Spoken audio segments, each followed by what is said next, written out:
Alrighty, we're doing some paw prints here. Don't worry, we're going to go back here and show you how to do them. Alright, if you have a nifty little set of cutters like this, the little oval ones, then you can use something like this to cut them out. And all I do is I take one of the larger ovals and cut one of those, and then cut 4 of the smaller ones. Notice how I use the back of the paintbrush to just pop those out so it's nice and easy. And then just take a little bit of water. So if I have one up there, I can have one going the opposite direction down here.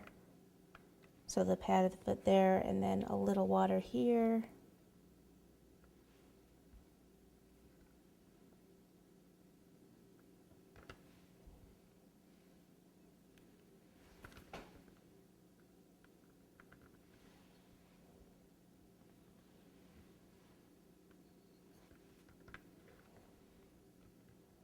Okay, but if you don't have the cutters, see, we're just going to go kind of an up-down pattern like that. If you don't have the cutters, then all you do is you take a ball of fondant and go like this with your fingers, roll it back and forth once or twice, and then flatten it. Okay, so you'd need one larger like this, and then you'd need to do 4 smaller ones. And you can get the same thing. Okay, just might take you a little bit longer. All right, so I'm going to continue, just kind of go up, down, and I think we'll be just about finished with this one. Okay, there's our little paw prints all around. And last step, this is cotton candy. It's a luster dust. I'm just going to give them a tiny bit of blush, and they will be done. All right, so we'll just give her a little pink blush up here, and a little inside her mouth,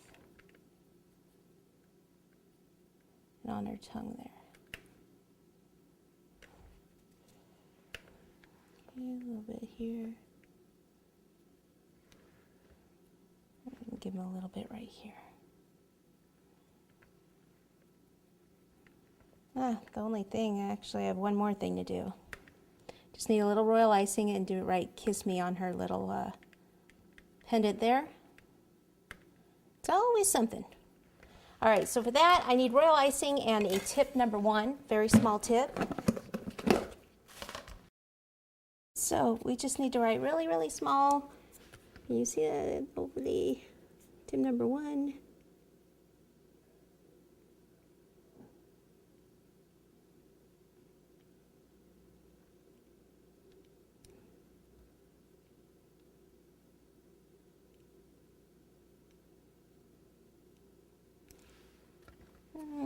That M doesn't look so hot. So what do? Probably have to take both the M and the E off.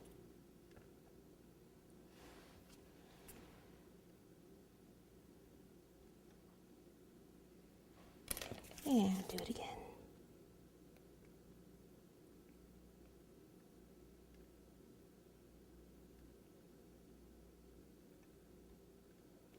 Woo! There we go, did it. The cute little puppies in love. There you have it. Like I said, in the back area, you could just take some extra fondant. I don't need to cover it up because no one's getting this cake. But if I was taking it somewhere, that really doesn't look so hot. So put another heart behind it, cover this with some heart cutters. Just cut out red fondant and pop it up against there. And you'll have a cute little cake for Valentine's Day.